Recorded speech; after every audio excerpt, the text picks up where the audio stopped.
আমার সকল রসের ধারা, আমার সকল রসের ধারা। এটা মূলত ইস্টবেঙ্গল ফ্যানদের নিয়ে একটু আলোচনা করব।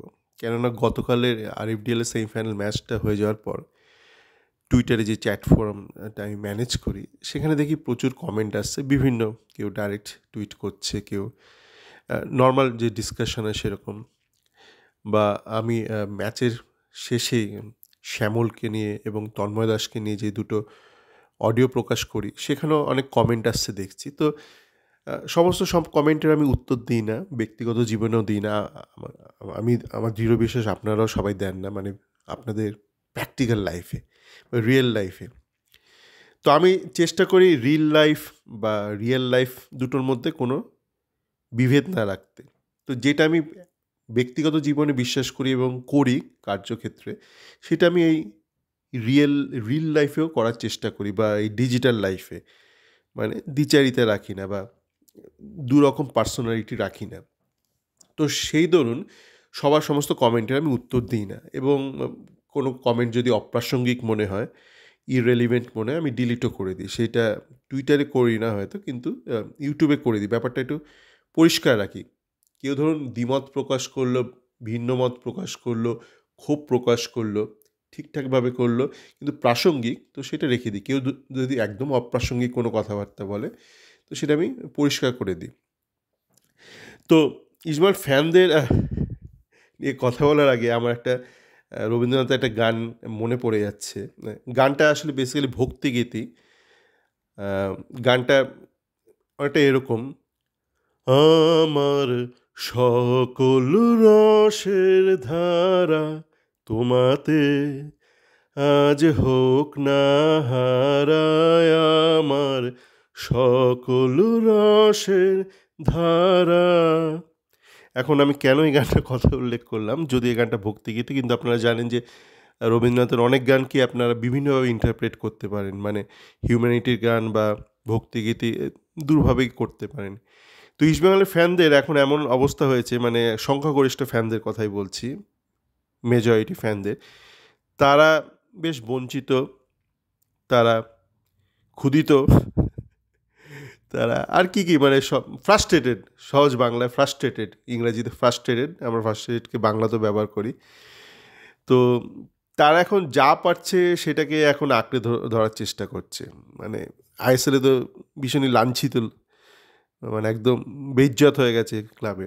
তো এখন আরএফডিএল নিয়ে তারা খুব উঠে পড়ে লেগেছে। আরএফডিএলটা আমাদের জিততেই হবে, তাহলে একটা কম্পেনসেশন হয়ে যাবে। মানে আইএসএলের সমকক্ষ এরা ধরে নিচ্ছে আরএফডিএল। তো আশা করি আরএফডিএল যদি জেতে, যার হাই প্রবাবিলিটি আছে, শনিবার তো জিতলো, তাহলে তো একটা রুফটপ বাসের ব্যবস্থা করবে, এবং আশা করছি পুরো দমদম এয়ারপোর্ট ভরে যাবে, সমস্ত ইস্টবেঙ্গলের ফ্যান ক্লাব সেখানে চলে যাবে, নিতু ইমামি সকলে চলে যাবে। বিশাল একটা অ্যাচিভমেন্ট হবে, একটা আরএফডিএল কাপ জিতলেন। তো সেই ধরনের একজন ফ্যানের একটা এরকম একটা কমেন্ট, যে এখন তো ক্লাবে সব কিছু ভালো চলছে, তো কেন তুমি এই সময় একটুখানি আনন্দ করো, একটু গান বাজনা করো, এটা বলছে। তো ব্যাপারটা না একটু ঘেটে গেছে। মানে একটা রুগী, মানে একটু সে বাড়িতে এসছে, মানে বাড়িতে এসে বলছে ব্লাড টেস্ট করিয়েছে, দুটো পরীক্ষা করিয়েছে, করে এসে খুব আনন্দ, মানে এসে বলছে আমার কমে গেছে, বেড়ে গেছে, কমে গেছে, বেড়ে গেছে। তো বাড়ির লোক বলছে, মানে ভাই তোর কী কমলো, কী বাড়লো? বলছে আমার হেমোগ্লোবিন কমে গেছে, ব্লাড প্রেশার বেড়ে গেছে। তো মানে কি কমছে কি বাড়ছে এরা জানে না। তো আইএসএলে টিম একদম তলানিতে, নবম হয়েছে। হ্যাঁ, আর আরএফডিএল এখন জিততে চলেছে। তো আরএফডিএল যে একটা ডেভেলপমেন্ট লিগ, একটা যে তার মূল উদ্দেশ্য কিন্তু কাপটা জেতা নয়। কাপ জিতলে খুবই ভালো, কিন্তু মূল উদ্দেশ্য হচ্ছে আপনার প্লেয়ার তৈরি করা। কতগুলো প্লেয়ার আপনি ঠিকভাবে তৈরি করছেন। তো কালকে শ্যামল বেসরা নিয়ে ওই অডিওটা করেছিলাম। তারপর একটা ফ্যান লিখেছে, তুমি শ্যামল বেসরাকে নিয়ে কেন এত এত লিখছো? লোকে তো তোমায় শ্যামল বেসরা প্রেমী বলবে, দিওয়ানা বলবে শ্যামল বেসরার। এই হচ্ছে একটা মুশকিল, মানে বাঙালির এই যে একটা জাতের একটা অধঃপতন হয় না। ধরুন আমি তো বিদেশে অনেক দেশে থেকেছি, তো এখন ইউরোপের বিভিন্ন দেশে দেখি যে কাবাবের যে দোকানগুলো, সেগুলো তুর্কিশরা চালায়, তুর্কিশ কাবাব। কিন্তু একটা সময় এই যখন উসমান এম্পায়ার ছিল, বা ইংলিশে যেটা অটোম্যান এম্পায়ার বলে, তখন কিন্তু এই তুর্কিশ একজন রাজা, বা সেই ডাইনেস্টি কিন্তু গোটা ইউরোপ জুড়ে রাজত্ব করেছিল। তো এখন তাদের যেই ডিসেন্ডেন্ট, তারা কিন্তু এই ম্যাক্সিমাম এই নিচু লেভেলের কাজকর্ম করছে। তো আশা করছি বাঙালি জাতির এই অধঃপতনটা ওই স্তরে চলে যাবে না যে বাঙালি খালি চায়ের দোকান চালাবে। হ্যাঁ, মানে ওই তুর্কিশদের মতন ওই হালটা হবে না। তো শ্যামল বেশ্রাকে নিয়ে মানে কেন এত আফসোস কেন, মানে আমার মনে আছে বাইচুংকে নিয়ে খুব হইচই করা হয়েছিল এবং যথাযথ কারণে। বাইচুং যখন এসছিল শুরু থেকেই ভালো খেলছিল, প্রতিভাবান ছিল, হইচই হয়েছিল। তো ইস্টবেঙ্গলের ইতিহাসে দেখা গেছে যখনই কোনো ভালো প্লেয়ার এসে, যোগ্য প্লেয়ার এসে, তাকে নিয়ে হইচই হয়েছে। তো তার জাতপাত তার কোথাকার সেটা কি এসে যায়, মানে শ্যামল বেশ্রা একটা গরিব পরিবারের ছেলে, হতদরিদ্র গরিব পরিবারের ছেলে এবং একটা পিছিয়ে থাকা শ্রেণী থেকে উঠে এসেছে বাংলার, কিন্তু পিছিয়ে থাকা শ্রেণী, দরিদ্র ঘরের ছেলে। তো তাকে নিয়ে হইচই করতে কি খুব মানে মানে মানে লজ্জা লাগছে, মানে খুব লজ্জা লাগছে আপনার? শরম আ রা হ্যায় ক্যা? মাত্র খুব লজ্জা লাগছে? মানে একটা কেরালার কোনো একটা ছেলে এসে যদি ভালো খেলতো তখন তো খুব হইচই করতেন, মানে কি কেন কেন আমি তো এই মানে ইউরোপ থেকে যখন ফ্লাই করি বিভিন্ন মিডল ইস্টের সিটির মধ্যে দিয়ে যেতে হয়, মানে ট্রানজিটগুলো থাকে। তো সেখানে আমি দেখি এয়ারপোর্টগুলো এসব মানে লো লেভেল কাজ, সেগুলো মূলত কেরালা থেকে লোকজন এসেই করে। তা কোনো কাজই খারাপ নয়, কিন্তু এমন নয় যে মানে কেরালাতে সব ইন্টেলেকচুয়াল লোকরা থাকে, ওটা বোঝার চেষ্টা করুন। দক্ষিণের রাজ্যগুলোর মধ্যে মূলত কেরালা রাজ্যের ম্যাক্সিমাম লোকজন কিন্তু এই আনস্কিল্ড কাজ করতে যায় মিডিল ইস্টে, পেট্রোল পাম্পে, আপনার পাবলিক ওয়াশরুম, এরকম বিভিন্ন জায়গায়। খারাপ নয়, মানে চুরি চামারি করছে না, খারাপ নয়, কিন্তু তার মানে এই নয় যে তারা ইন্টেলেকচুয়াল, এবং কেরালা থেকে কেউ আসা মানে সে একজন ইন্টেলেকচুয়াল এন্টিটি। এই এই ইনফিনিটি কমপ্লেক্স থেকে বেরিয়ে আসা দরকার বাঙালির, তো জাতিটা না আবার আগের জায়গায় আসবে না। মানে অবাঙালি কেউ কেউ কিছু করলেই সেটা ভালো, আর বাঙালি হলে খুবই খারাপ। তাও ঠিক আছে, মানে ওই ব্যানার্জি, চ্যাটার্জি, মুখার্জি হলে মেনে নেওয়া যায়, কিন্তু একটু মানে মানে যদি মানে শিডিউল কাস্ট, ওবিসি টাইপ বাঙালি হয়, তাহলে না না না, এটা এই ব্যাপারটা থেকে বেরিয়ে আসা দরকার। এটা মেন্টাল ব্লক আছে, এবং এটা কিন্তু মানে তাদের মধ্যে বেশি আছে যারা মানুষকে নিয়ে খুব কাজ করতে ভালোবাসে, সো কল্ড, বা কাজ করতে ভালোবাসতো, তাদের মধ্যে এটা আরও বেশি করে আছে। তারা সব কিছুর মধ্যে ভালো দেখে, বাংলার মধ্যে ভালো দেখে না। তো এই ব্যাপারটা নিয়ে বলার ছিল। আর একটা ফ্যান দেখলাম কমেন্ট করেছে যে আম, এখন ভালো হচ্ছে, আপনি ক্রিয়েটিভ কি গঠনমূলক ক্রিটিসিজম করুন গঠনমূলক ক্রিটিসিজম। এই গঠনমূলক ক্রিটিসিজম বলার আদলে মানে যেটা মানুষ বলতে চায় সেটা হচ্ছে আপনি একটুখানি একটু হই হুল্লোড় করুন, একটু হাততালি দিন। মানে ক্রিটিসিজমে তো কোনো ভাগাভাগি থাকে না, মানে you are analysing something and the outcome of a criticism can be anything. যে এই জিনিসটা ভালো হয়েছে, আপনি একটা পেন্টিংয়ে ক্রিটিসাইজ করলেন, বা আপনি একটা মুভির ক্রিটিসাইজ করলেন, বা একটা লেখার ক্রিটিসাইজ করলেন, তো সেটা আপনি কাটাছেঁড়া করবেন, কাটাছেঁড়া করে কিছু ভালো জিনিস পাবেন, কিছু মন্দ জিনিস পাবেন। কিন্তু এই আজকালকার যারা বা এই শ্রেণীর যারা সব ইস্টবেঙ্গল ফ্যান আছে, সেটা কিন্তু শুধু ইস্টবেঙ্গল ফ্যানদের ক্ষেত্রে প্রযোজ্য নয়, গোটা বাংলার বা ভারতের পপুলেশনের ক্ষেত্রে প্রযোজ্য।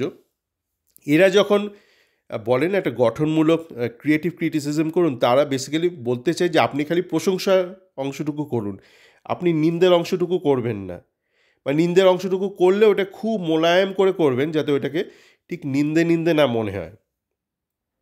তো এই ধরনের বিভিন্ন আছে। তো একজন বললেন যে রাজনীতি নিয়ে বেশি আলোচনা না করতে। আমি চাই না, রাজনীতি নিয়ে আলোচনা করতে চাই না, কিন্তু কী হয় মানে বেসিক্যালি ইস্টবেঙ্গল একটা কমিউনিটি ক্লাব।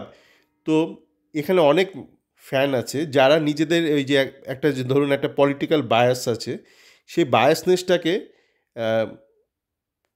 অ্যালাউ করে তাকে ড্রাইভ করতে, তার চিন্তাধারাকে।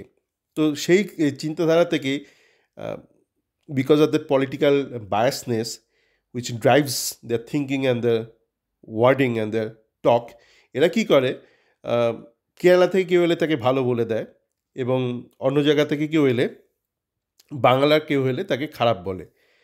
তো সেই জন্য মাঝে মধ্যে উল্লেখ করতে না, তো ডাজেন্ট ম্যাটার। মানে আমার প্রচুর বন্ধুবান্ধব আছে, এখন তো ইলেকশন চলছে, তো আমার কলেজে ক্লাসমেটদের মধ্যে আমরা তো এরও পেছন লাগতেই থাকি, ওই বিভিন্ন ব্যাপার নিয়ে যেসব চলছে এখন, রাজ্যপাল থেকে শুরু করে বিভিন্ন ব্যাপার নিয়ে চলতে থাকে, কিন্তু আমরা সব ভালো বন্ধু। মানে আমাদের যখন অ্যালামনি মিট হয়, কিরে কী হলো, তো এখন চলছে, এখন পার্টিরা এর মধ্যে মারপিট করছে, ক্যাচাল করছে, আমরা বন্ধুরা নিজেদের মধ্যে এই এরও পেছনে লাগছি। সারাদিন ধরে কাজকর্ম করতে করতে এই চলে আমাদের কলেজের বন্ধুদের মধ্যে। তো আরেকটা ব্যাপার হচ্ছে, একজন ইস্টবেঙ্গল ফ্যান বলল, সে খুব মজার, সে বলছে আপনি তুমি খালি শ্যামলের কথা বলছো, কাল কিন্তু রোশালও ভালো খেলেছে। তো বেসিক্যালি সে শুনতে চায় যে আমি যেন বলি যে আমার মুখ থেকে সে শুনতে চায় যে রোশালও ভালো খেলেছে, এই জাতীয় কোনো কথাবার্তা সে শুনতে চায়। তো এই ব্যাপারে আমি বলছি যে আমি রোশাল নিয়ে কোনো আলোচনা করতে চাই না, কেননা বহু আগে আমি একদম যখন রোশালরা প্রথম এসেছিলো তখন রোশালের খেলা কিন্তু আমি আগের সিজনে আরএফডিএলে দেখেছিলাম। তখন আমি কলকাতায় গিয়েছিলাম ব্যক্তিগত কাজে। তো তখন আমি ব্যারাকপুর, নৈহাটি, কল্যাণীতে ঘুরে ঘুরে খেলাগুলো দেখেছিলাম বেশ কয়েকটা, যতদিন আমি কলকাতায় ছিলাম গাড়ি নিয়ে চলে যেতাম। তো তখনই আমি বলেছিলাম, তো খুব একটা পরিবর্তন হয়নি ওর খেলার মধ্যে।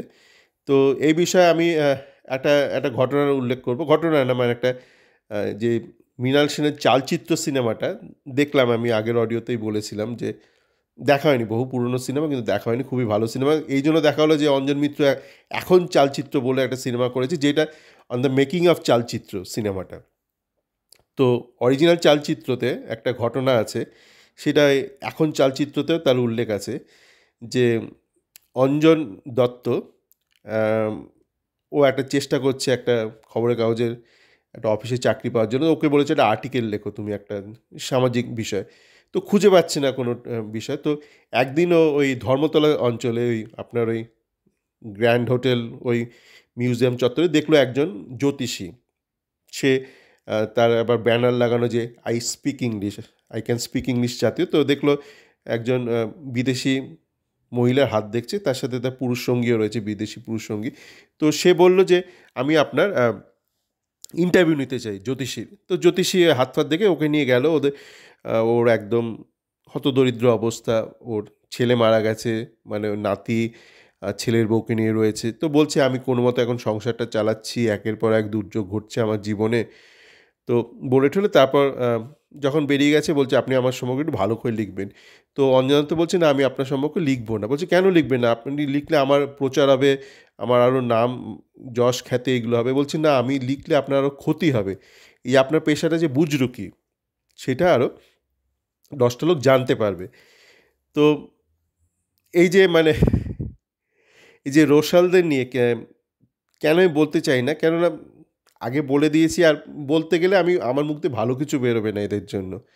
হ্যাঁ, কেননা আমি যখন বলেছি না, আমি যখন একটা খেলাটা দেখি আমি এই ভেবে দেখি যে সে নেক্সট লেভেলে মানে আইএসএল লেভেলে যেতে পারবে কি পারবে না, এবং সেখানে গেলে সে ভালো খেলতে পারবে কি পারবে না, সেগুলো বিচার করে আমি তাকে ইভ্যালুয়েট করি, মানে ব্যক্তিগতভাবে ইভ্যালুয়েট করি। এবং আমার দৃঢ় বিশ্বাস মুষ্টিমেয় কিছু ইস্টবেঙ্গল ফ্যান আছে যারা বেশ কয়েকজন ভালোভাবেই উপস্থিত আমার ওই চ্যাট ফোরামে, তারাই ব্যাপারটা বোঝে, বাকিরা না বুঝলেও চলবে।